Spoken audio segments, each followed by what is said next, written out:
Yo, what's poppin', y'all? It's your boy Onetre, what up? And we live from the cave tonight, baby. Back with another episode of the Onetre Fighter Weekly Podcast. Y'all already know, man. This is about to go down. And I got my brother in here with me. My guy, Dirty Fighter. Introduce yourself, my guy. So most of you probably already know, but I am Jordy Fighter, the host of The Common Flock, Fighter from 3 in the Golden Dome, 3 podcasts for all my different sports teams that I support. And even though they've taken a break, I've been pushing a lot of other stuff, and I'm over there.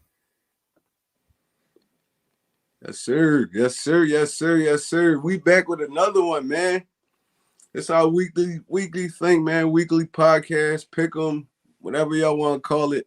Me and Jordy gonna be rocking. It's usually Wednesdays, but we had to do it a little bit early today on a Tuesday. But we're gonna make magic regardless. We're gonna get into the Pickem, but first I want to start off with something a little fun, man. A little fun exercise. I like to do this sometimes. It's called Build Your Super Bowl Team. So it goes like this. Me and Jordy gonna go one by one. He's gonna pick his starting lineup, offense, defense, and even the kicker. And we're gonna build the Super Bowl team. It's self-explanatory. So I'm gonna start off with quarterback, and I'm gonna let Jordy go first. Jordy, who would you build your Super Bowl? Who would your starting quarterback be on your Super Bowl winning team? My starting quarterback would be Michael Vick. From the explosiveness to the arm talent, everything's there to build around him. And if he hadn't gotten arrested for dogfighting, I think he could have been very, very good and had a very great legacy. All right. So let me I'm gonna just tell y'all the rules because I didn't even say it from the beginning. It don't have to be a Philadelphia Eagle. It could be anybody in football history. So you want to retract your statement, or you still going with Mike Vick? I'm still going with Vic. All right, bet. All right, so my quarterback would be Peyton Manning. My quarterback to start my Super Bowl team would be Peyton Manning. Dude is a general on the field. He reads defenses like I don't think nobody in NFL history ever did. So you having one of those guys on your team is big, man. So I'll go with a Peyton Manning. All right, so we're going to go running back. Who would your running back be, Jordy? That's very tough, so I'll pick 2. My first running back is going to have to be... Oh, it's so tough. I'm going to have to say my first running back is Darren Sproles, prime Darren Sproles. Mighty Mouse was a great running back in his prime. At one point, he had the record for all-purpose yards. I don't know if he still has it. And then alongside him, I'd probably put... I'm trying to think. I have a power back in my head, but I can't think of his name right now. But there would be someone alongside him. Yeah, that's a good one, man. I never would have thought Darren Spruce. I mean, that's a good one. That's a solid pick. Dude was like all-purpose. He was one of the first all-purpose backs that really like made noise in the NFL. Like the punt returns, catching out of the backfield, rushing the football. Dude was a beast. For him to be so small, he was a monster, especially when he played for the Chargers and even with us, he was a beast. But especially when he played for the Chargers and the Saints, dude was like damn near unstoppable. So yeah, I like that one. But for me, I'm gonna have to go Marshall Faulk. Marshall Faulk was oh my God. I don't even have the words to explain what Marshall Faulk was. Marshall Faulk was a wide receiver and a running back. Dude gave you so much on the offense, on those greatest shows on turf and stuff like that. So my first back would be Marshall Faulk because he could easily get you 600 receiving yards and over a stack rushing. So my Super Bowl running back would be Marshall Faulk. All right, so we're gonna go wide receivers. We're gonna go three wide receivers. It could be any three you want. So my wide receivers would be Larry Fitzgerald, because what's not to like about him? Great personality, great player, can do a lot of stuff. He is a bigger guy. And then alongside him, I got Tim Brown, the old Raiders receiver. He was another great receiver. He's also a Notre Dame guy. And there's a reason that even coming into the NFL off the Heisman, he did very well. And then my last receiver would be Desean Jackson, the punt return specialist, speed all around. If you made one mistake in covering him, it was game over. Facts. That's a solid wide receiver core, bro. I never would have thought Tim Brown though. That's how I know your football knowledge is like up there, because people don't remember Tim Brown. Tim Brown was a beast on that Oakland team. Dude gave you everything from the receiver position. So and special teams wise. So that's a solid three. Even with Larry Fitz. People don't remember. All the younger guys, they see the old Larry Fitz on Arizona. But they don't remember when Larry Fitz was one of the toughest matchups in NFL history. Like, even when he was covered, he wasn't covered. So that's a great lineup, bro. But I'm gonna have to go. My first one gonna be Randy Moss. And that's self-explanatory, man. Randy Moss was unguardable, bro. He was unguardable. Like, my next one for my slot air, like slot and that can play outside, I'm gonna have to go Marvin Harrison. Marvin Harrison was a dog in them Colts offenses. And for my last one, I'm gonna have to go Calvin Johnson. That's an unstoppable wide receiver core right there, Dirty. You can't even hate, bro. Yeah, that is an unstoppable core. That's unstoppable, because you got Marv working in that shirt, the intermediate area. Then you got Calvin that can go deep. You got Randy, he's going deep. So that's gonna be so hard to stop. But yeah, we're gonna jump to the tight end position. Who would your tight end be, Jordy? I'm going to have to take Zach Ertz. Now, yes, we call him No Yak Zach, but when you have Zach Ertz, you don't need Yak, because 90% of the time when you put the ball his way, as long as it's there, he's got it. I mean, there's a reason he's encroaching on Harold Carmichael's record for receptions of the franchise, because he's so efficient in the pass game, even though he doesn't get the Yak yards. And over his career, he's gotten way better of a blocker than he used to be. Right. I'd argue he's one of the better blockers in the NFL right now. Yeah, Zach Ertz, he truly improved on his blocking, because when he first came into the NFL, he was more of just a pass-catching tight end. But they kind of gave him an ultimatum. You have to learn how to pass block or you're not going to be on the field. He wanted to be one of the greats, so he worked on his pass blocking. So that's a solid pick right there. But I'm going to have to go Travis Kelsey. Mismatch nightmare. Oh, my God. You see, even before them Chiefs, Patrick Mahomes stepped on the field, Travis Kelsey was a dog at the tight end position, because he was literally like unguardable. So I'm going to go Travis Kelsey. Now we're going to jump to the offensive line. I'm going to go, who would your left tackle be? Left tackle. That's tough, but I'm going to have to say Ronnie Stanley. And Ooh.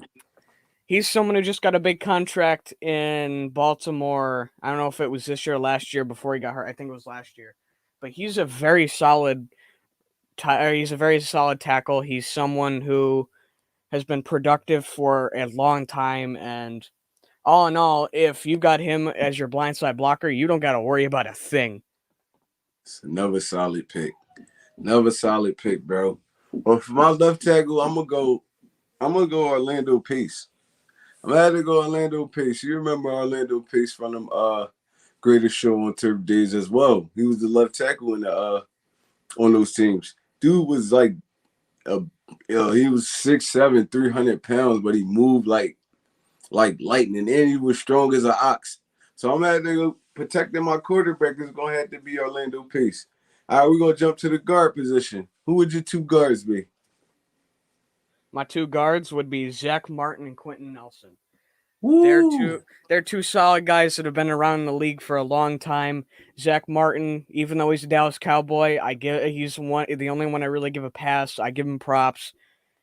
Probably a top 3 guard in the league right now, even with an injury here and there. And then Quentin Nelson, he's been another top guard in the league in Indianapolis, and he's been the highlight of that offense for years. So both of them are great guards, and I'd love to roll with them on a team. Yeah, man. I'm gonna have to go Walter Jones and Brandon Brooks. Walter Jones is a Hall of Famer, so I'll stick Walter Jones. He could actually play the guard or the left tackle position, but I'll stick him at guard on his team and just let him mow dudes over because he was a big body, big physical dude. So, and Brandon Brooks, we already know about Brandon Brooks. You don't gotta explain Brandon Brooks too much. Brandon Brooks has been one of the best right guards in the league for like the past 3 years. Well, before injury. What's good, bro? What's good? You tapping in? I appreciate you. But yeah, I'm gonna have to go. Walter Jones and Brandon Brooks. All right, we're gonna jump to the center position. Who would your center be? That's easy. Jason Kelsey. Yeah. He's been a top center in the league for most of his career. He came in undersized. They said he dropped a lot on his draft day. They said he wasn't going to succeed because of his size and all that. He proved everybody wrong, has been working constantly, even though he's one of the best centers in the league. And he had a streak of games where he was on the field for 100% of snaps for multiple seasons, which is hard to do in and of itself, let alone as an undersized center. So, honestly, Jason Kelsey's a beast, and any offensive line would be good with him on it. I gotta agree with you, bro. I'm going J. Kels too, just for the same reasons you said. Dude worked his butt off to get where he's at, man. I feel like he's a surefire Hall of Famer. So I'm gonna go Jason Kelsey. I'm gonna stick him in the middle of all them big tall dudes and let him do the pulling and getting out there on screens and stuff like that, man. Kelsey really is an athlete at the center position. So yeah, I can't disagree. I'm going with Jason Kelsey too. All right, last on the offense, we're gonna go right tackle. Who would your right tackle be? I'm going to have to say Lane Johnson. There's a reason we joke that Lane paves the lane because, well, that's what he does. He's been a great tackle in the league for years. He's had trouble with his ankle. That's been a recurring injury, but other than that, he's been very solid. And you can't ask any more from your right tackle than you can from him. Facts. I like that. I like the Lane Johnson pick, but I'm gonna go in another direction. It kind of hurt me a little bit because this dude is a cowboy. But I'm gonna go Larry Allen. I'm gonna have to go Larry Allen. Larry Allen could play that guard and tackle position, and he was dominant at both of them. So I'm gonna have to go Larry Allen for mine. So I mean, for the most part, both our start lineups are solid. They look like Super Bowl contenders to me. So, but he threw a lot of curveballs in there too. So that was a good little session. But now we're gonna jump to the defense. Who would your DM be? Your two DNs, matter of fact. My two defensive ends? Mm-hmm. That's tough. On one side, I'm going to say Brandon Graham, and that hurts a lot because he is a former Michigan guy. And I have a feeling I'm going to start burning over here in a minute, but I had to do it because he's always been one of the better defensive ends, and in his prime, nobody can stop him. On the other side, I'm going to have to go Trent Cole. He's another guy who was elite in his time. He was unstoppable, and he just brought an energy that was unrivaled by few. People forget about Trent Cole, man. Trent Cole, his motor was crazy. That dude never stopped on the play, bro. I used to love Trent Cole back when he was on the team. He really like anchored our defensive line for years. So yeah, that's solid, bro. That's solid. But me, I'm gonna have to go Reggie White and Jason Teller. People forget about Jason Teller too because he was stuck in Miami on them bad teams. But This dude was one of the sack leaders for I think a stretch of 6 or 7 years. One of the top 3 sack leaders. That's consistency, bro. It's consistency. So, and with Reggie White, I don't even gotta explain Reggie White too much. That dude was. They used to call him the minister of the defense. Like this self-explanatory. So my 2 tackles is gonna be I'm sorry, my 2 DNs is Reggie White and Jason Teller. All right, we move into the D tackles. Who are your 2 D tackles, bro? My 2 D tackles. Fletcher Cox is an easy answer. And then alongside him, that's tough. There's so many to pick from, but I'm going to have to say Corey Simon. Corey Simon. Both of them bring great play. If it wasn't for Aaron Donald, Fletcher Cox would be the top DT in the league, and he would be looked at a little bit differently. Thanks. And Corey Simon was just a great DT, and I think he'll bring you a good amount of production, especially with Cox alongside him. Solid picks, bro. He picked 2 Eagles, too. I love it. But I'm going to have to go a little bit in a different direction. I'm going to go Warren Sapp and Aaron Donald. Whoa. Imagine Warren Sapp and Aaron Donald in front of you. Oh, my God. That offensive line going to have a long day. They eat up so much space. Like, who you can't double team both of them. It's just going to be, it would be a nightmare, bro. That's this team I'm putting together, this is going to be an undefeated team. I don't got us losing. All right, so we're going to jump to the linebackers then. Give me 3 linebackers that you would build for your Super Bowl team. So at linebacker, there's so much to pick from, and I'm looking at this from a perspective of more some guys who play in a 4-3 than a 3-4. So, I think I'm going to have to say that's very tough. I don't really know. One's got to be Bobby Wagner. Honestly, I don't think anyone can disagree with that. Eric Kendricks, brother of Michael Kendricks, the former Eagle.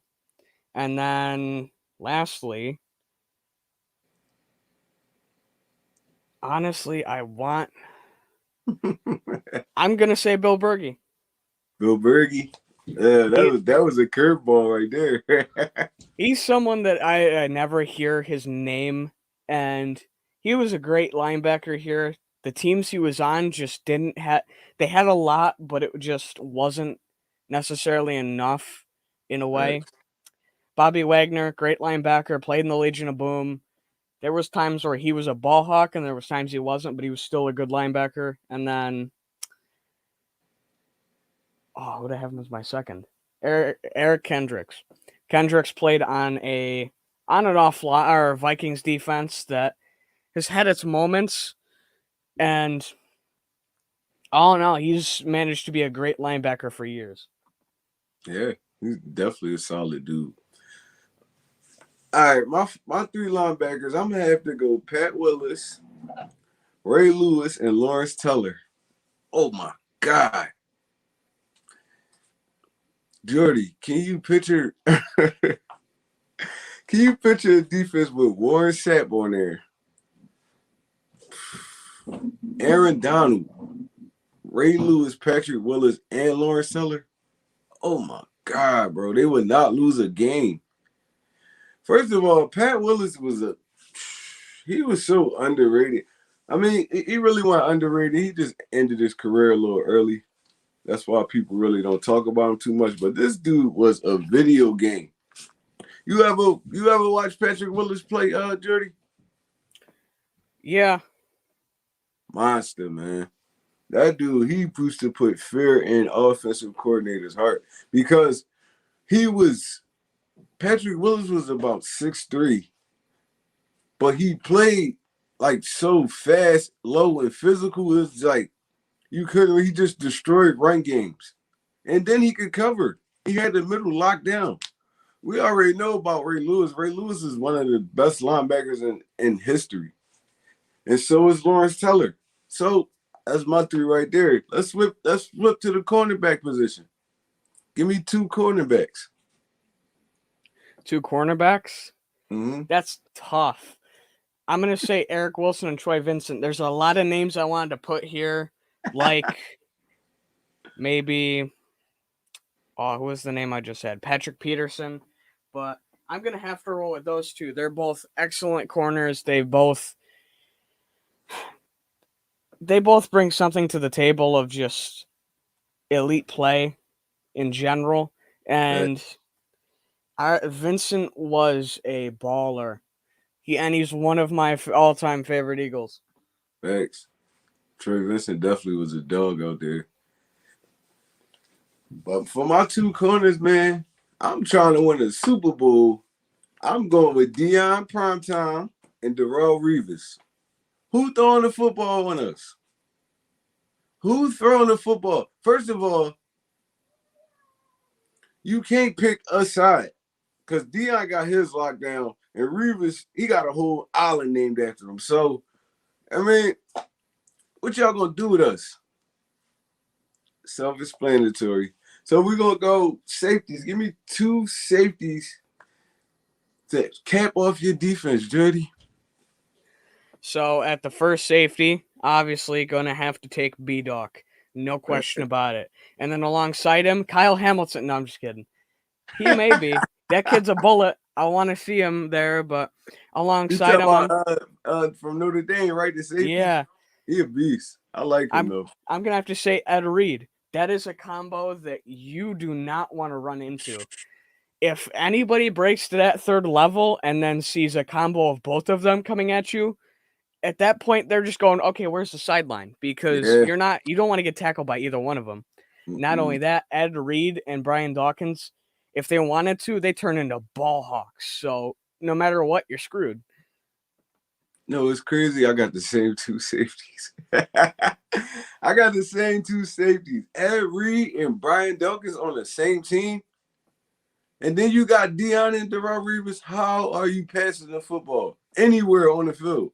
Because Brian Dawkins was all over the field. Ed Reed was all over the field. Bro, Ed Reed, and it's tough saying this because growing up, it always used to be Ed Reed, Troy Polamalu, and Brian Dawkins. And they used to disrespect Dawkins so much, bro. I used to be actually arguing with my friends and everything like, yo, y'all tripping. Brian Dawkins the best safety in the league. But I got to give Ed Reed his respect, bro. That dude was a dog at safety. It was like, you could not be careless with the football around Ed Reed. You could not. Like, no floaters over the middle. The dude just he just seen everything on the field. He really was like the true definition of a ball hawk. So yeah, and then we gonna cap it off with a kicker. What kicker you putting on your team when it's clutch time? Now I 13 really want seconds on the clock. You need that kick to win the Super Bowl. Who you putting on your team? I really wanted to say Justin Tucker here. One of my all-time favorite kickers, but I'm going to have to go with the guy who trumps him out on both those things, and that is David Akers. Oh, you took my pick, Dirty. David Akers. I was thinking Dave Akers, too. He was a guy that you knew as long as you had it in his range, it was going in. And he also he's got a great attitude. It was always a great attitude from him. All right, man. So, just comment in the put it in the comments. Who got the better Super Bowl team? I know it's mine, because I got all dogs on my joint. Dirty just was throwing some stuff off the wall. I ain't gonna hold you. Like putting a Corey Simon in there. Corey Simon ain't banging with no Warren Sapp or Aaron Donald. But it is what it is. I win the Super Bowl. Dirty not. We moving on. But yeah, let's get into this weekly Pickem, bro. Because this is what they be here for. I want to get your thoughts, man. Let's get it. I want to get your thoughts, man. We're going to go to the first game. It's a Thursday night game. Woo! And it's a division game, man.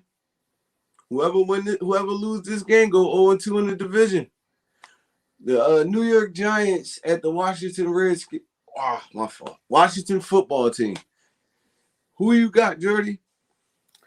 I got Washington because the Giants looked horrible in their first game. I mean, Daniel Jones didn't even bother showing up. The receivers were very on and off, and all in all, that team does not feel like it's together at all. And against Washington, they're going to have no run game, and they struggled a little bit at times with Saquon. So then you go to the passing game, and they're only... I mean, Galladay had a little bit of trouble. Tony's only a rookie. You can't expect a lot. I mean, yes, maybe Kyle Rudolph and Evan Ingram are the deal breakers there, but you don't know what to expect from Heineke. Fitzmagic is out, and as much as I hate to say it, Taylor Heineke's unpredictable. And I think that Washington team, just all around, is too good for the Giants to win. I'm gonna have to agree. I'm gonna go Washington as well. But I feel like it's gonna be a game that goes down to the wire. Like either team can win because I know people are talking about the Taylor Heineke, but them losing Fitzpatrick was a big loss, bro. It was a big loss because Fitzpatrick is one of those dudes. He can get hot. We don't know about the Taylor Heineke. Fitzpatrick can give you a 6-game stretch where he's throwing for damn near 400 yards a game, 3-4 touchdowns. So, will Washington rely on that run game more? Because they don't want to put the young quarterback in like bad predicaments. And I feel like the Giants got enough defense to put pressure on Heineken. So it's gonna be a close game. Daniel Jones is trash, bro. Daniel Jones is trash. Like I heard all offseason, Giants fans, Daniel Jones is better than Hurts. And I was like, we gonna wait and see. But you can see from the first game, Daniel Jones hasn't improved at all. His game hasn't improved at all. He still looks like the same Daniel Jones with the turnovers and the fumbles. It's just hard. It's bad. Washington gonna be looking for a quarterback in the draft next year after this season.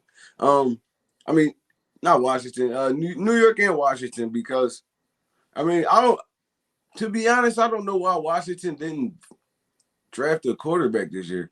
That should have been one of their main priorities. They went out and got a wide receiver that's not going to really help you too much this year. But, yeah, at the end of the day, I'm going Washington 24, Giants 21. I'm going to have to say Washington 27, Giants 21.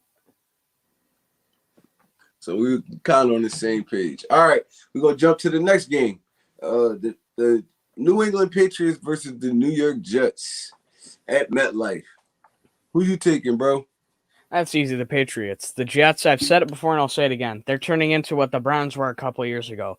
Purgatory. And anyone who goes there is going to regret it. But when it comes down to it, the Patriots are the Patriots. They just loaded up in free agency this year because it's Bill Belichick. And right now, with what they've got, they should easily beat the Jets. If they don't, there's a problem. Facts. Yeah, I got the Patriots winning this one by a landslide, man. I don't believe in the Jets. No matter who they draft, it's just you go down there. It's just a hellhole down there. I don't understand. They're never gonna pour themselves out of mediocrity because they don't really draft well. They don't bring in. Nobody wants to go there and play for real. Everybody, all the receivers and stuff that go there are kind of at the end of their career. I like Mims. I like a few of those guys there, but I don't think they got enough firepower to go up against that Bill Belichick defense. So I'm going to go Patriots 27, Jets 10. I'm going to go with Patriots 38, Jets 10. Sheesh. Oh, you got them spanking them. Woo. Hey, man, I can see it happening, though. All right, now we're going to go Denver Broncos versus at the Jacksonville Jaguars. Who you got in this one, bro? I'm going to have to take the Broncos. Both of these teams are kind of on the same level to me. Jacksonville, again, they've got no ETN. They're going to rely mostly on James Robinson. Yes, they got Shark, but all in all, that's not necessarily what I'd want in my offense. And they really don't have a tight end. On defense, they're on and off sometimes. And when it comes to the Broncos, it's probably I don't know if it's going to be Bridgewater or Locke, but they may have a bad quarterback, but they've got some talent there from Sutton to Hamler KJ Hamler, and on defense they've still got a couple guys. They still got Von Miller. They still got some anchors on that defense, and in the end, I'm going to have to give it to the Broncos in a close game. Yeah, I actually like how Teddy Bridgewater played against the Giants. He was poised in the pocket. He made some great throws, some hella good throws. I got Denver taking this one. I got them taking it easy too. I don't believe in the Jacksonville Jaguars, man. Trevor Lawrence is a rookie. I feel like this year is just going to be a slump for him. He's going to come back next year. I feel like he's going to be better once he gets that game experience. I mean, that year of experience. And plus, they got to put more weapons around him. So I'm going to go. See, Denver got a low-key underrated defense, man. Von Miller looks strong. They got Chubb, Patrick Surtain over there. They brought in Kyle Fuller. They got a solid defense. Yeah, I'm gonna go. I don't think Jacksonville scores a lot of points in this game. I'm gonna go Jacksonville 7, Broncos 21. I was going to say Broncos 21, Jacksonville 17. 17. Hey, they made it a little closer than I thought. But yeah, that's great right there. I mean, I feel like Jacksonville gonna be in a lot of fights, but they're gonna lose a lot of games. I feel like they're gonna be picking top 5 again next year. So, hey, man, I could take it. We're gonna go Buffalo at Miami. Who you got winning that one? I got Buffalo. I think week 1 was more of a fluke for them. Josh Allen's still Josh Allen. I think they all just need to shake the rust off and get going and get situated. Josh Allen is also throwing to an offense where you got to spread the ball around and all that, a 4-5 receiver set kind of offense. I have a lot of belief in that, especially with a guy like Cole Beasley and Stephon Diggs on that offense. It's loaded, and while I do have a problem with their running back room, I think they need a power back, and I think they need to work with the backs they've got now to kind of get them better. I still believe in this offense. And then their defense, anchored by guys like Poyer, Hyde, Milano, and they've slowly been weeding out more and more veterans, which Bean has struggled with. They've been getting rid of more and more veterans and bringing in more and more guys that they need, like an Espinoza. So I have a lot of belief in this Bills team. Damn, that's a hard one. I'm gonna go Buffalo because I don't think Buffalo loses 2 back-to-back, man. I feel like Buffalo is one of the best teams in the NFL right now. Low key, I just feel like week 1 just caught up to Buffalo. They came out strong.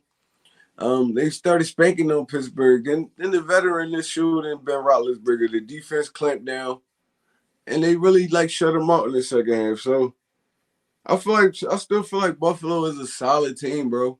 They're a solid team. They're gonna be one of those teams that's gonna be hard to beat once around playoff time come, if everybody can stay healthy. I also like Miami too. I like what they did week 1, man. Tua looked like he was a little bit more explosive in his arm throwing motion and stuff like that. So this is gonna be a hard-fought game. It's gonna be a hard-fought game. It's probably gonna be a lot of points scored, but I'm gonna go Buffalo. I think Buffalo win by at least 7. I'm gonna go Buffalo 34, Miami 24. I'm going to go with Buffalo 38, Miami 17. Damn, Jerry, you be having people get white.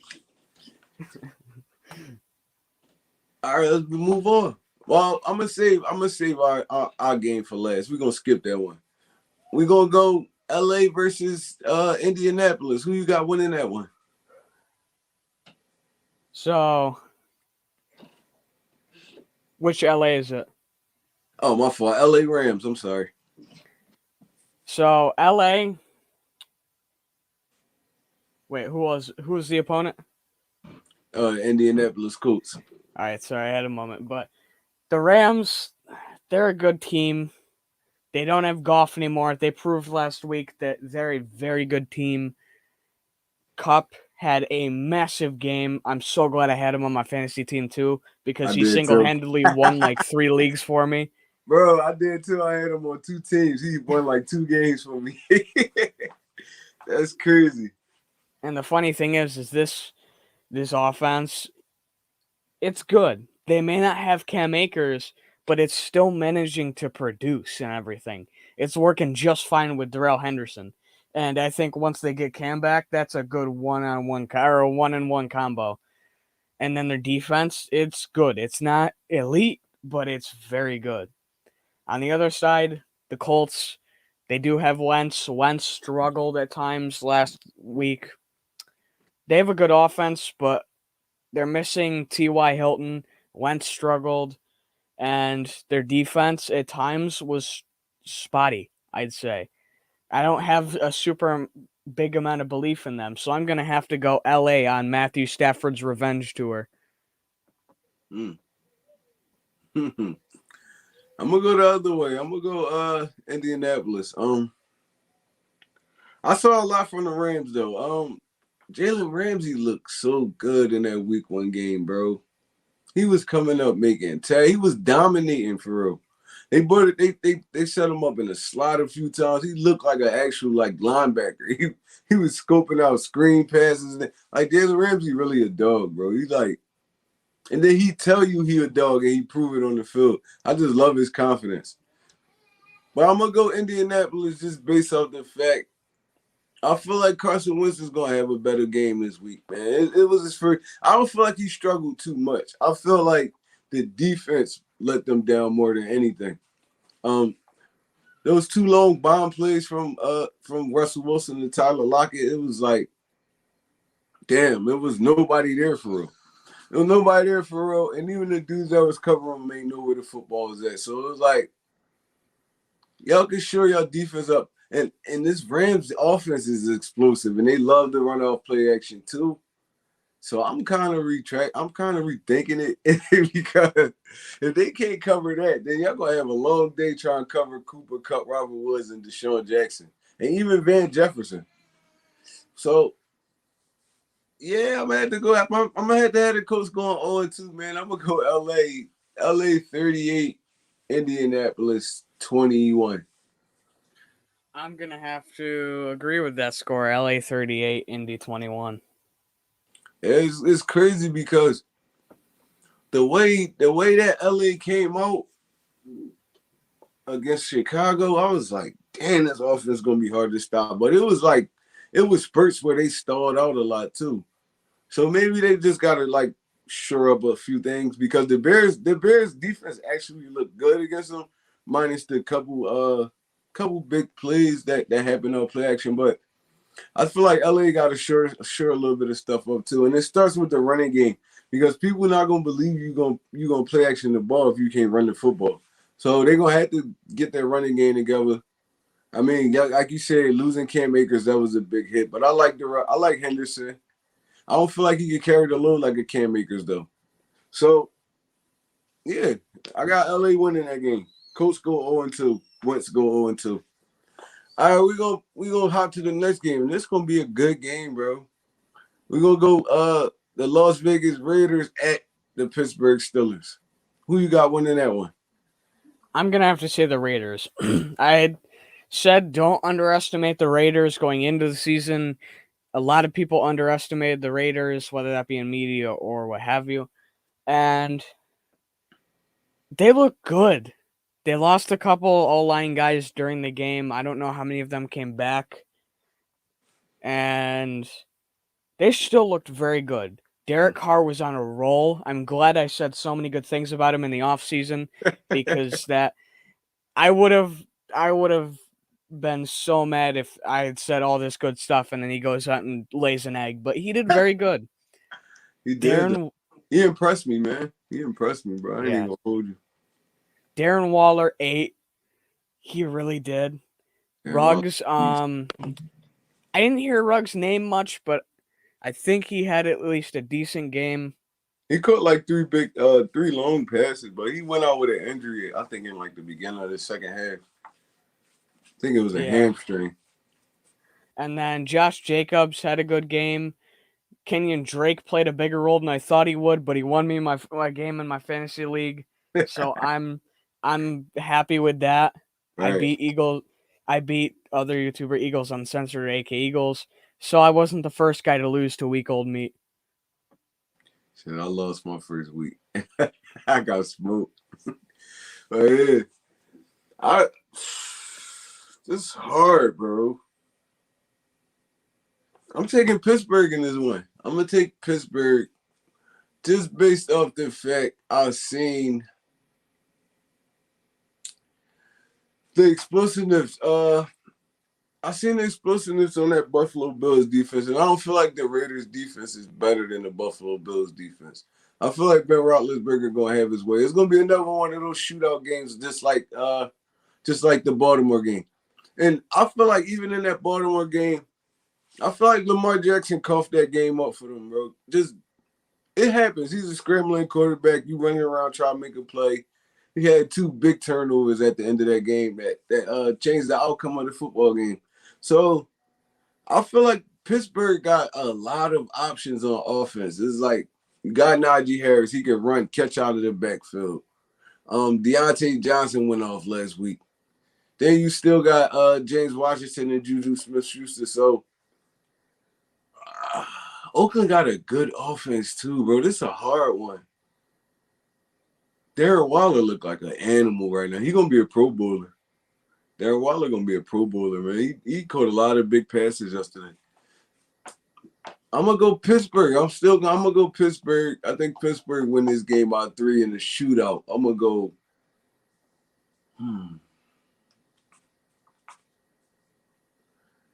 Shit, this hard. I'm gonna go Pittsburgh 34, Oakland 27. I'm gonna have to go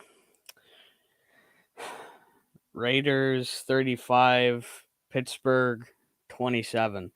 And that's mostly because I don't believe in Pittsburgh's offense. I still think Big Ben doesn't have an arm anymore, or more specifically an elbow.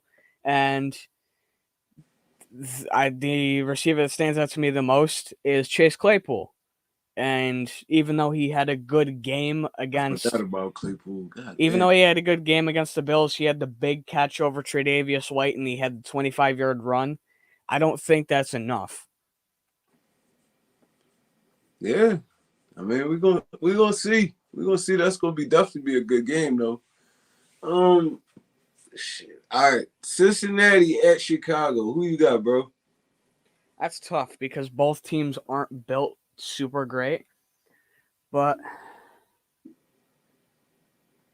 I really want to say Cincinnati. And that's because Joe Burrow and Jamar Chase already have that connection. Chase was dropping balls for a little bit before the season, but now he's started to get better. Mm-hmm. And although Joe Burrow doesn't have an offensive line, and I really hope the football gods aren't cruel and take him out again this year, but I think he'll perform either way. And he may not have super many weapons, but he's still got Joe Mixon, who's a solid running back. Facts. And he's got an at least decent defense. Chicago on the other side, I don't necessarily know what they're going to do at quarterback. It's probably going to be Andy Dalton, and I don't have a lot of belief in Andy Dalton. I want to see more Justin Fields, but I'm guessing they're easing him into the offense a little bit through the season. they have Allen Robinson and another weapon or two, but that's about it to me. And I don't believe in their defense. As much as I hate this, they're aging. Even though they have Khalil Mack, he's one guy. Facts. I mean, just me watching the Vikings and Bengals game last week. Cincinnati got a lot of pressure on Kirk Cousins in that game. Like I feel like they could do the same in Chicago. They flushed their Andy Dalton because Kirk Cousins, every time he dropped back, he was getting hit in that game. It's like, God. And even they front four, they was just rushing four a lot of the time. Their front four was getting there. So if you could get in Andy Dalton's face, he's not really mobile. So if you could keep him in the pocket, well, you're going to keep him in the pocket. But if you could collapse the pocket on him, it's going to be a long day. It's going to be a long day for Chicago. And I feel like Chicago should just stop beating around the bush and just let Justin Fields rock this season out, man. Let him take his lumps. Ain't no point in having Andy Dalton in there starting. He's not going to give you nothing productive. And I like David Montgomery. Dude ran like a beast the other night. I mean, he ran like a beast the other night, but it just LA was too much for him. And I feel like this game gonna be a little bit closer though. So I feel like it's up in the air. But if I gotta pick a winner, I'm gonna go Cincinnati. Just based off they can score. They can score. They got weapons. They got Tyler Boyd. They got T. Higgins, Jamar Chase mixing out of the backfield. I feel like it's gonna be too much for Chicago. So I'm going Bengals. Oh, Bengals 27, Chicago 17. I'm going to have to go with Bengals 31, Chicago 24. That's a good game then. They had a good game then. All right, this one right here, I think the Texans just beat up on Jacksonville last week just because Jacksonville is a young team with not a lot of talent. I don't got Jacksonville. Well, I'm gonna just call the game. I'll let you go first. All right. The Texans versus the Texans at Cleveland. Who you got? I got Cleveland because the Texans they have some weapons on offense. They've got a good defense, but Cleveland, after the week they had last week against the Chiefs, if they can keep their offense this good with Baker Mayfield at quarterback of all guys, and they can keep rolling on offense, and with a young defense that they've got that's, I've said before, reminds me of the Bills. As they're young, all they need is experience at this point. They've got the talent they need, whether that be Owusu Koromoa, Newsome, any of those guys. I have a lot of belief in Cleveland, and I think that this is going to be an easy win for them. I agree. Like you said, if Cleveland could keep that same aggressiveness on offense that they had last week, even without Odell Beckham being there, they gave the Chiefs the run for their money. They gave them everything they could, man. It's like, I feel like they were supposed to win that game. I feel like they let up a ton at the end of that game. Playing conservative. You can't play conservative against the Chiefs. It's just like when we went to the Super Bowl and we faced Bill Belichick and Tom Brady. You got to keep your foot on the gas against the Chiefs. If you got a big lead on them, you got to keep scoring, because Patrick Mahomes could come back from any deficit. It's like, it don't matter. I don't never feel like the Chiefs out of a game. Even in that Browns game when they was beating up on them at first, I was like, the Chiefs gonna come back and win this game. I could feel it because they started like keeping the football out the air, start running on the ground, keeping it on the ground. I know Nick Chubb and Kareem Hunt are like great running backs, but if they know you running, they keying in on them. They know you're not passing the football no more. So I feel like the Browns offensive game plan got to be more aggressive when they up. But I feel like they spanked the Texans. I'm gonna go Cleveland 40, Cleveland 41, 41-40. Texans 17. I'm gonna have to agree. Yeah, I think they go down. They put a hurting on them, especially them being at home. They're gonna put a hurting on the Texans. This game right here, this is a rough one, bro. New Orleans Saints at Carolina. Who you got? Yeah, that's definitely tough, but the end of the day, I want to say New Orleans, even though it's going to be very close. Jameis Winston showed up last week, and he really showed up when he showed up. Mm-hmm. He was balling. And I don't think you could have asked more from him. You couldn't have asked more from the offense. I liked what they did. I liked how they played. Their defense was good. All in all, yeah, that's close, but I think the Saints have the slightly better team. Because, I mean, you have Sam Darnold throwing the ball in Carolina. I don't necessarily think most teams fear him as much as they'd fear what's around him. Right. That's facts. I'm gonna go Carolina in this game. I'm gonna go Carolina because, like you said, I feel like the Saints shutting Green Bay down last week was kind of an outlier. It was like the game was like so weird to me. It was like it looked like Green Bay was in position to score a lot in that game. They just didn't capitalize. I don't know what the hell was going on with Aaron Rodgers last week. He just looked like a whole different player. And maybe he's trying to play his way out of there. I'm not sure, but that's not the way to do it. Just go out and get your ass spanked by the Saints like that. So I'm going to go Carolina as one just based off the fact that they're going to be at Carolina. And I actually like what Sam Darnold did last year. He didn't hold on to the football too long. He got that ball out of his hands to his playmakers, and then he took the deep shots when they were there. The one to Robbie Anderson, a few to DJ Moore. I mean, he took the deep shots when they was there. It looked like he played smart football last week, and you really didn't see that in the Jet when he was in the Jets uniform. So I feel like Sam Darnold going to take this team a little far, and then start by beating the Saints. But I'm gonna go. Carolina 34, Saints 27.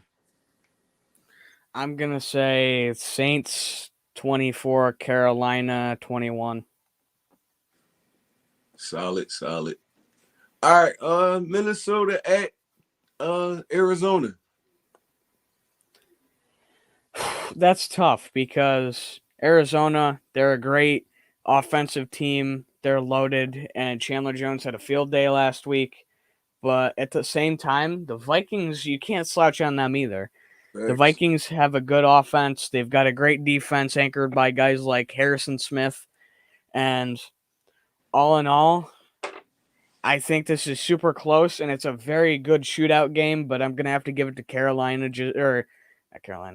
Arizona, just based on the fact that Chandler Jones, if he has another day of just eating, it's game over. Man, you're going to have to game plan for that dude, man. He went the hell off in week 1. 5 sacks? Oh, my God.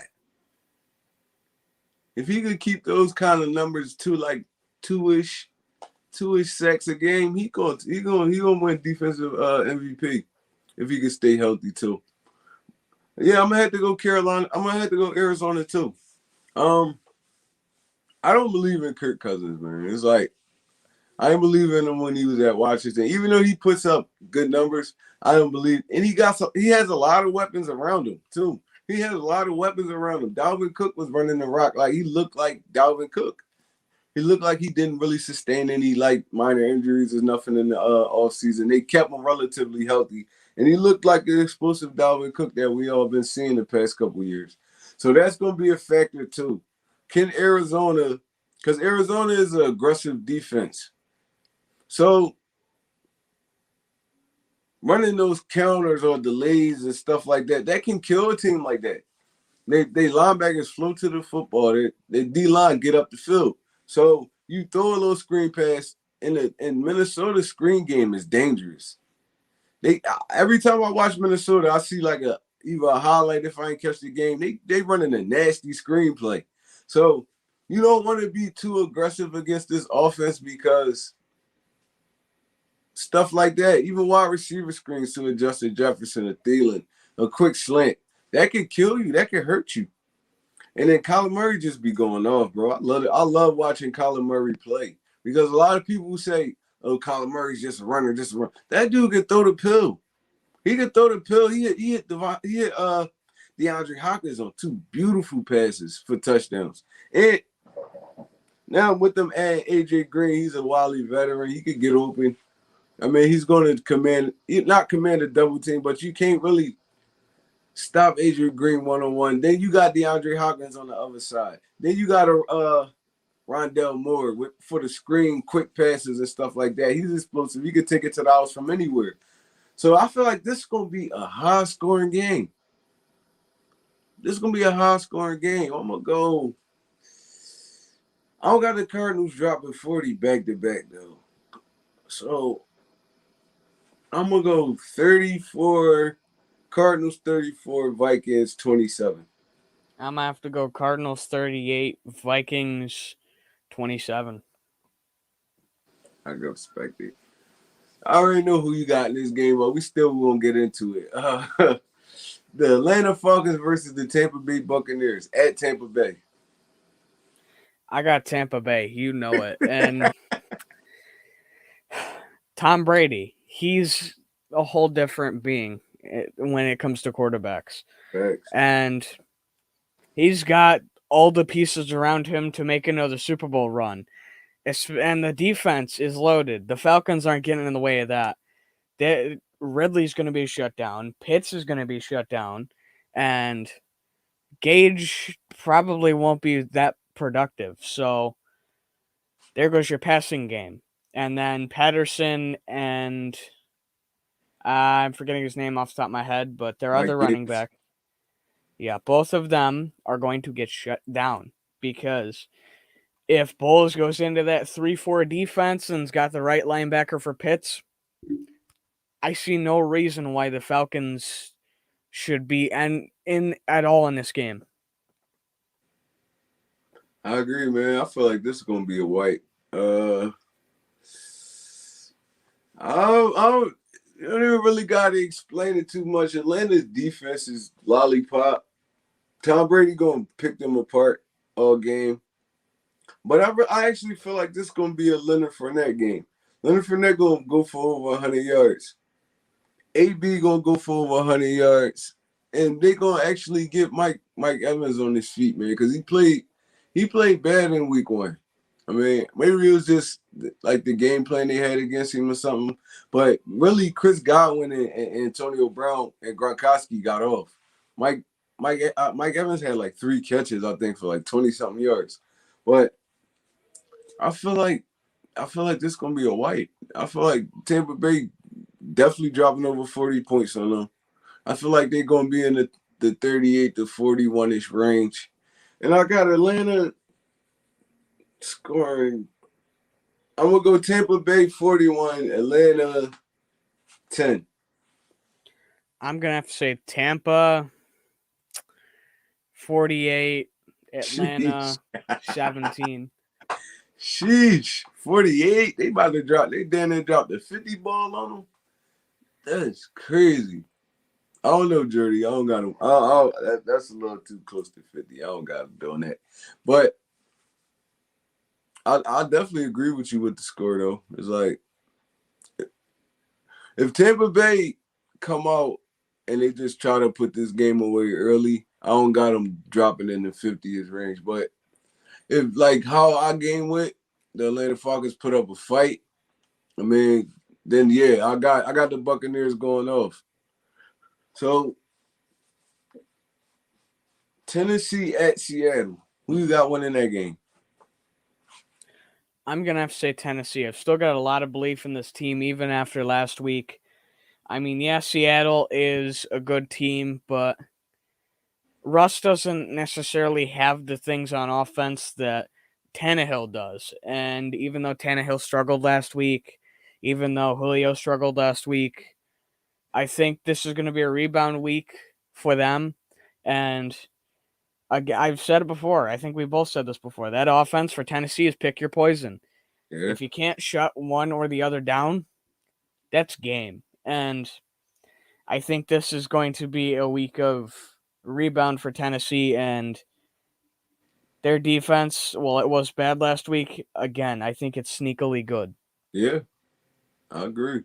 But I'm going Seattle on this one, man, because from what I saw from Tennessee last week, if they can't get a solid, consistent pass rusher on Russell Wilson, he's going to eat them alive. I got Russell Wilson having a big game this game. Tennessee don't really have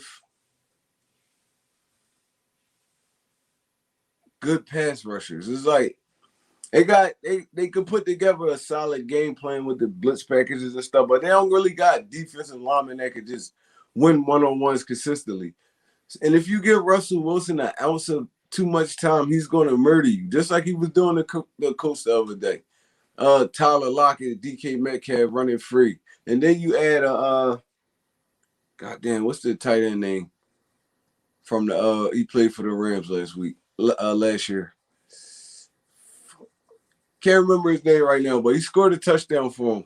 I can't remember his name though, but they've got those kind of dudes running free in somebody's secondary. It's gonna be a long day. It's gonna be a long day. Then you got the big bruising back Chris Carson coming out of the backfield. So if Tennessee don't come to play, if they can't put consistent points up on the board, I feel like Seattle will wipe them. I'm gonna go Seattle 31, Tennessee 17. I'm gonna have to say Tennessee 31, and then Seattle 21. I respect it. Dallas Cowboys versus the Los Angeles Chargers. Who you got? I got the Chargers. That's a loaded team on both sides of the ball. Herbert, he's throwing to Keenan Allen. He's got a good backfield. He's got a good offense all around. No matter who he's throwing to, no matter who's taking the ball, that offense is good. Thanks. And I have a lot of belief in Herbert. I think he's going to be one of the better quarterbacks in the coming years. And this year, he's taken a step. And I think it was a very good step in the right direction. And teams got a game plan very well for this kid, or they're going to fail. Mm-hmm. And Dallas last week, I mean, Dallas fans can say what they want, but Dak had times where he was very stiff. He didn't seem super comfortable in the pocket at times. He seemed a little bit overcautious at times. And that worries me because where there's a little bit of overcautious, there's the potential for there to be a lot of overcautiousness. And that will screw a quarterback over. It's happened a lot before. On defense, they're very unproven at linebacker, and I think that's what holds back their defense. They've got an aging defensive line that I think is good, not great. And their secondary is on and off. Their linebacking core unproven, besides maybe Evander Esch. And he's had some injuries in the last couple of seasons. So all in all, I got to give it to the Chargers. Yeah, I feel like just like you said, I feel like the Chargers gonna be hard to stop, man. They got so much going on offense, and there's a lot of guys that's like they're not household names in the league, but they're solid players. Except for like Keenan Allen, they really don't have too many household names, but they got dudes that can get the job done, like a Guyton, like a Austin Eckler, Mike Williams. Mike Williams had a solid game last week. And I agree, the linebacker position for Dallas is going downhill. I like Michael Parsons, but Michael Parsons is more of a pass rusher and linebacker. He's not really good in space and pass coverage. He bites on the play action. He's too aggressive. That killed him a lot last week, biting on the play action. So, and the Chargers are a play action team. They going if they run into football well, that play action is gonna be successful because you can't keep a guy like Michael Parsons in on the passing down if he's so aggressive to the football. So I'm gonna actually go with Dallas. I think Dallas pull this game out. They win a shootout. I think Dallas win a shootout, and it's gonna come down to a field goal. and they're going to hit a field goal at the end of the game. So I got Dallas winning this game, even though I hate to say it because I hate Dallas. I got Dallas winning this game 27-24. I give it to the Chargers 38-24. All right. The Chiefs at Baltimore. Who you got? That's very tough, but I'm going to have to say the Chiefs. The Chiefs, in that fourth quarter against the Browns, when they wanted to, they flipped a switch, and all of a sudden they came back. Mahomes, it's hard to contain him. He's got Tariq on the outside, and he's got some good guys alongside Tariq Hill, whether that be from Hardman to someone like Pringle. So they've got a good offense, not to mention Travis Kelsey and Clyde Edwards-Helaire. And they've got a good defense. Thanks.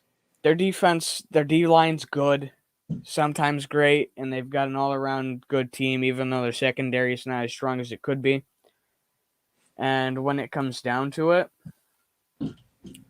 I think I got to take them any day in this matchup. I agree. I think Kansas City wins this game by at least 2 touchdowns, man. Especially if Lamar Jackson can't throw the football in this game. Lamar Jackson missed a lot of easy passes last night that I've seen. Little quick dump balls over the middle to the back. He was missing those routine throws. You can't make mistakes against this Kansas City team.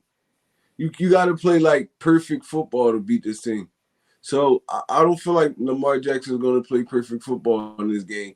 And I love Patrick Queen, man. He was doing his thing in that game. He was everywhere, all over the field, man. The Baltimore got a fun defense to watch. It's like they do so many different things. But I don't feel like they're gonna confuse Patrick Mahomes. So I got the Chiefs winning this one 41-38. I'm gonna have to agree. It's gonna be a high scoring game. It's a Sunday night game. It's gonna be exciting. All right. Our last game before we talk about our Eagles matchup. The Detroit Lions against the Green Bay Packers. Who wins this game?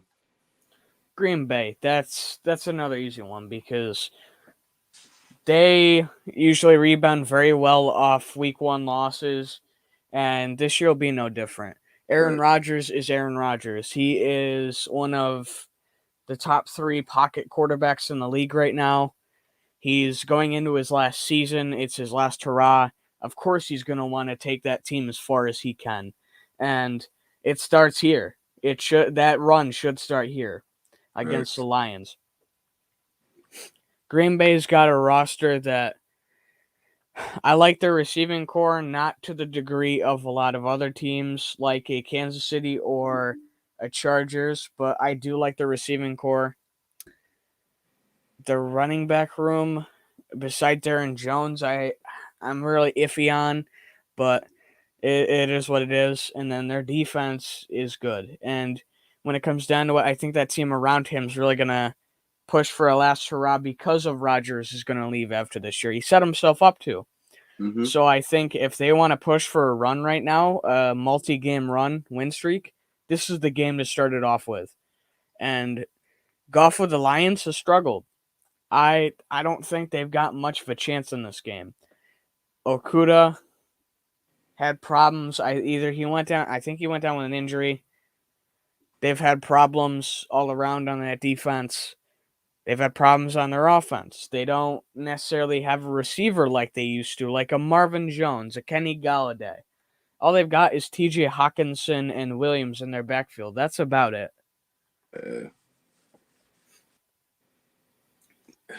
Yeah, I gotta agree. I think Green Bay bounced back in a big way. Detroit, I don't feel like the Detroit Lions are a good team at all. They have a lot of solid weapons. It's just I don't really get Detroit. It's like y'all be having solid teams every year. Y'all just just be garbage. It's like it could be coaching. You never know the reason for Detroit Lions demise every year. But they always, to me, they always had solid. Even with the Kenny Golladay and Marvin Jones, they had a solid team with them teams. Even this year with DeAndre Swift and those guys that coming out of the backfield, they brung in that St. Brown, and that's crazy. That's brother going up against brother, right? One of the St. Browns play for Detroit, one play for Green Bay. Green Bay will let go of Immaculate St. Brown, which sucks. Oh, they let him go? God, yeah, that's crazy. I wish he would have ended up in Philly, him or John Brown, but we can only hope. I didn't know they cut him. He a free agent right now? Yeah, he's a free agent. Sheesh, we need to go after him, man. I'll bring him in, bump a Diddy, I think a Whiteside off the roster. But yeah, I got Green Bay blowing Detroit out. I think this is gonna be 34-10. I gotta agree. All right, let's get to the game we really want to talk about real quick before we get up out of here, man. Philly versus San Fran, bro. How you feel about this game? I'm back and forth again this week. We won last week, but we played the Falcons. This is going to be a true test of our defense and Jonathan Gannon. I want to see a little bit more versatility. I want to see a little bit more of the turnovers that have been preached. Although we've already seen a lot about it, I want to see a little bit more because that means we're getting some turnovers. The defense is going up against George Kittle. I have a lot of belief in Wilson and Singleton as coverage linebackers on a tight end right now. I don't think he'll be a massive problem like he would have a year or two ago. The receivers, I worry about Maddox in the slot a little bit. I worry about if we have to bring on a third or another corner, a fourth corner. And they are missing Mozart, which is good. They still have a good running game behind him, but it's not going to be like it would if he was healthy. And we don't know. It's going to be Jimmy Garoppolo with Lance sprinkled in. I think that could hurt them a little bit if they sprinkle Lance in at the wrong times, and that'll be Philly's benefit. And then vice versa, Philly's offense looks very good, especially with Jalen Hurts. They looked like a very good West Coast passing offense. From just my general point of view, a lot of short passing and everything with some long ball sprinkled in. A lot of run game. Miles had a great game. We didn't see any of Boston Scott, although he did have a special team snap or two because he did have a tackle. But all in all, this offense is really good, and I'm hoping it's enough to sneak by San Francisco. For me, I feel like if we shut San Francisco's run game down, we win the game. Everything San Francisco does is predicated off the play action. So if we shut that run game, we force Jimmy Garoppolo to throw the ball, and nobody really wants that. Who want to see Jimmy G huffing the ball down the field 30 times? Dude is going to make mistakes if he can't play off that run off that play action game. And then they do a lot of gadget stuff, a lot of jet sweeps, a lot of screen pad. They do a lot of gadget stuff to get their wide receivers one-on-one with corners and stuff like that, or out in the open so they can use their speed. Like a Deebo Samuels could use his physicalness, or a Brandon Ayuk could use his speed and his athleticism. So I feel like everything that's going to happen in this game is going to depend on us shutting that run game down, because that zone stretch is so hard to stop, because it's so, when you got the right backs to run it, because there's so many options. You can take it to the outside. You can let the pressure wash down and you just cut back. And you're going to have to, the linebackers are going to have to play smart this game, man, because once that run start getting to you, and you keep, and they're consistently in like second down and shirts, third down and shirts, you're going to have a long day, man. You're going to have a long day. So I feel like our offense can score on that defense, especially with them losing Jason Verrett for a long period of time. Now you got options. Devontae Smith is going to eat. Rigger going to eat. Quell should eat. Because now you take their number one corner off the field. Now you're throwing in subs. Now you got to change everything around. So I feel like our offense is going to do good. But if San Francisco can control us on the ground and keep our offense off the field, it's going to be tough. It's going to be tough, and we have to eliminate those penalties. Our offensive line had 11 penalties in that game. You should never win a game like that, and we was fortunate to win the game. So it's gonna be a little bit different, man. They're gonna have to strap on their big boy pants, and they're gonna have to come and play physical football because that like I said, that run game is hard to stop. And then off the play action, now you putting Kittle 1-on-1 in open space. Now you putting these dudes in open space. That's their game. So I feel like Avonte Maddox had a solid game last week. I really feel like he was the defensive MVP, even though he didn't catch an interception or nothing like that. He was covering. They had him on Kyle Pitts for the majority of the game. You know how much size he's giving up? That's 5'10" versus 6'6".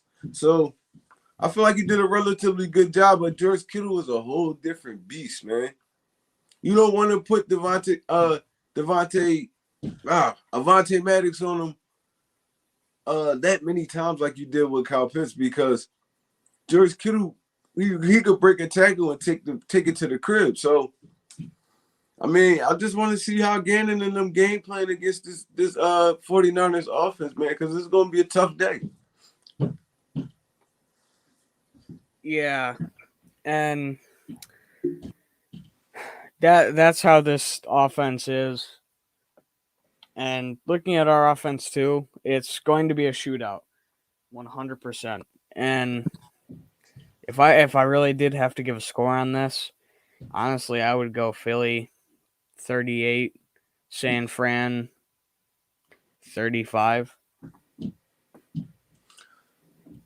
Yeah, I'm gonna go with what you said, man. I feel like it's gonna be a high scoring game because, I mean, like I said, it all depends, man. If you forcing Jimmy G to throw the football, I feel like we have a great day.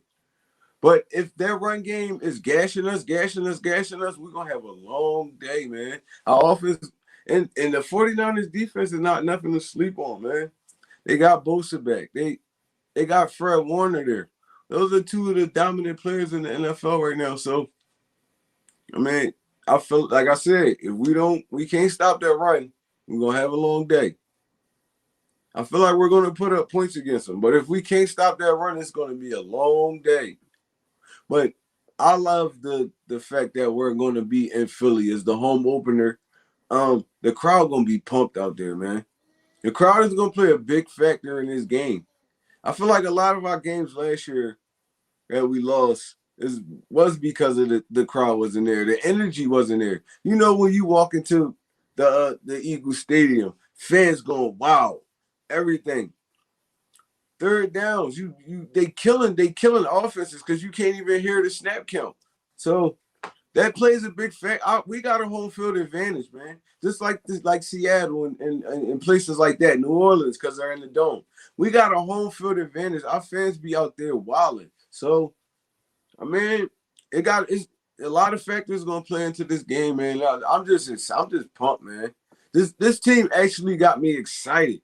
Like I haven't been excited since really the 2017 year.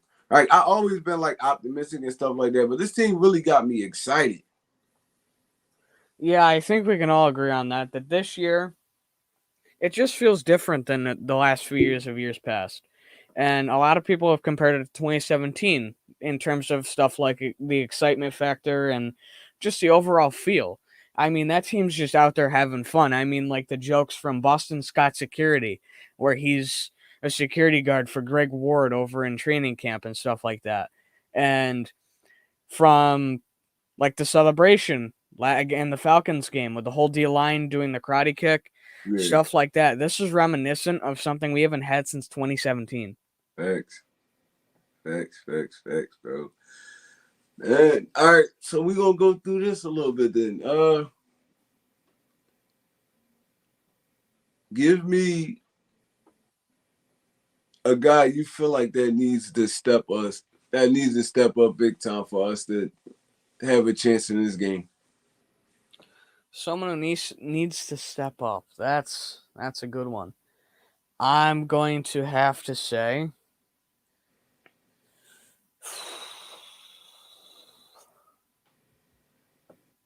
there's not many people I can say that need to step up that haven't already, but I'm going to say